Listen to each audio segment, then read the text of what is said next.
Welcome to today's Explainer. I'm absolutely thrilled you're here with us. Today, we're unpacking a truly fascinating text from the second book of Chronicles in the Old Testament. We are talking about ancient kings, massive armies, and a completely bizarre military strategy that literally flips everything we know about conflict right on its head. It's a story that asks a pretty profound question. What do you actually do when the battle in front of you is entirely, 100% unwinnable? We're going to explore a historical account that, honestly, feels just as relevant to us today as it did thousands of years ago. Section 1. The Pattern of Kings, a Tale of Two Strategies. Okay, let's dive into this. As the second book of Chronicles lays out the history for us, a really striking pattern emerges. On one side, you've got these kings who choose to trust God, even when their circumstances look entirely hopeless. And the result? The text notes they experience things that have absolutely no natural explanation. We're talking genuine miracles here. But then, on the other side, you have the kings who rely on their own strength, or maybe they lean on foreign political alliances. And their outcome? It's just as predictable. They always come up short. So keep this stark contrast in the back of your mind, because it's the exact lens through which we're going to view the incredible events that happen next. Section 2. An Impossible Battle, the Ultimate Test of Faith. So, picture this. Jehoshaphat is the king of Judah. That's the southern part of the divided kingdom. And by all accounts, he's a genuinely good king. The text tells us he removed the false worship sites. He actually sent teachers all throughout the land to teach the law, and he kept his focus right on the Lord. But, as we all know, being a good person doesn't magically insulate you from a crisis. Out of nowhere, a messenger arrives with terrifying news. 3 enemy armies have joined forces. Specifically, the armies of Moab, Ammon, and Edom. 3 distinct nations are combining their military might and marching directly toward Judah. Put together, they vastly outnumber Jehoshaphat's forces. It's an impossible, completely overwhelming threat. So how exactly does a leader react to impending doom? Well, I love that the historical text doesn't hide his fear here. It actually highlights his deep humanity. First things first, he acknowledged his very real fear. He didn't pretend to be made of stone, right? But it's what he does with that fear that really matters. Step 2, he deliberately sets himself to seek the Lord. And step 3, he goes ahead and calls the entire nation to fast together. He executes this beautifully structured, immediate pivot away from sheer panic and directly toward faith. Jehoshaphat then stands right in the temple courts, in God's house on the holy mountain of Jerusalem, and he prays out loud in front of all his people. His prayer is so honest and just so painfully specific. He essentially says, look, we have no power against this great multitude that's coming against us. And then he delivers this remarkably honest plea. Listen to this. We do not know what to do, but our eyes are upon you. It is a statement of complete vulnerability paired with absolute unwavering focus. And you know what? He doesn't have to wait long for an answer.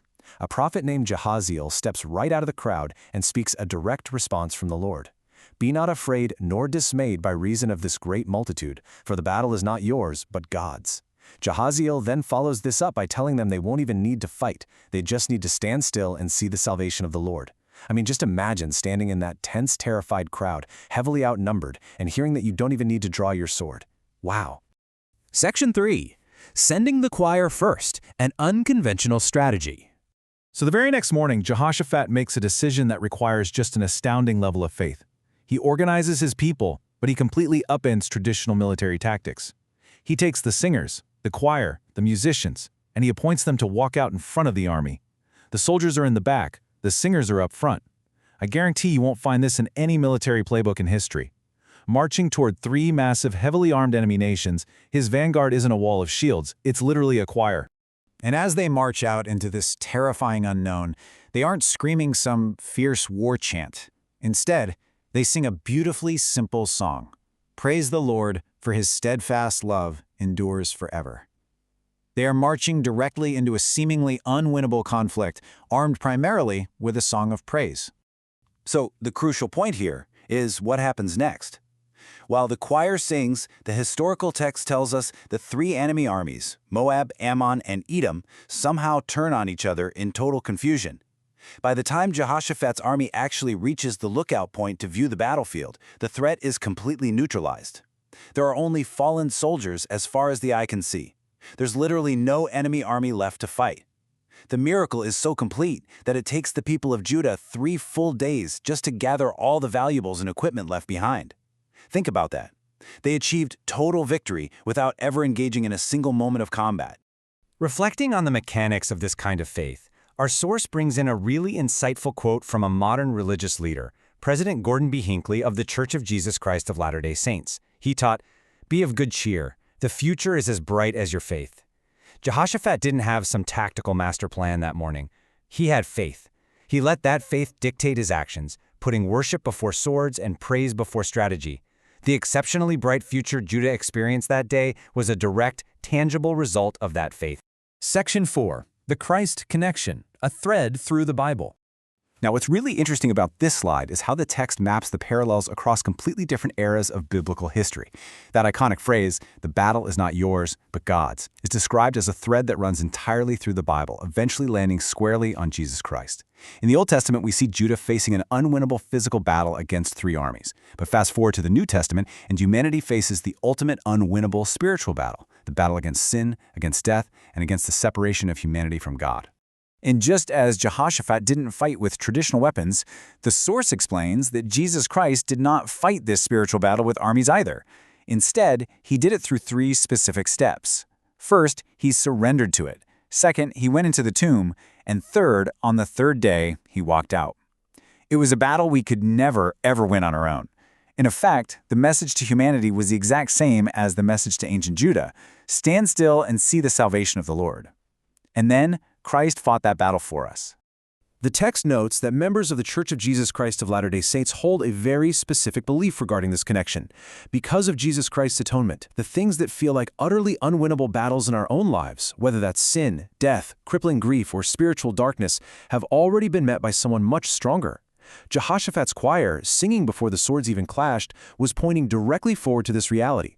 It's this powerful concept of praising before the victory, simply because the one fighting on your behalf has already secured the win. Section 5. One simple invitation, putting praise into practice. The source material offers a very specific invitation to readers this week, and it's pretty profound. Sometime this week, before tackling the absolute hardest thing on your to-do list, maybe it's a massive problem you've been avoiding, a tough conversation you are dreading, or just a situation that feels way too big to handle, the text invites you to pause, borrow the honesty of Jehoshaphat, and say, "God, this is yours. I don't know what to do. My eyes are on you." And then, challenge yourself to take it one step further. Even if it feels completely strange or totally counterintuitive, find one single thing to thank God for before you take your next step forward. Not because the situation is easy or fine, but because of this underlying principle. Praise is how you put yourself in position for what He is already working on. You are, in essence, sending your own choir out first. For those of you who want to dig a little deeper into the source material we covered today, the full historical account of King Jehoshaphat can be found right in the Old Testament. The assigned reading for this study covers 2 Chronicles chapters 14 through 20, as well as chapters 26 and 30. And you can find the complete free study guide for all these chapters by visiting comefollowme.churchofjesuschrist.org. As we wrap up this explainer, the text leaves us with a really thought-provoking question to chew on. What unwinnable battle can you hand over to God today? Take a minute and think about where you're relying entirely on your own strength and where you might just need to step back, put your eyes on Him, and send the choir first. Thanks so much for joining me today. Keep learning, keep seeking those structured answers, and I'll see you next time.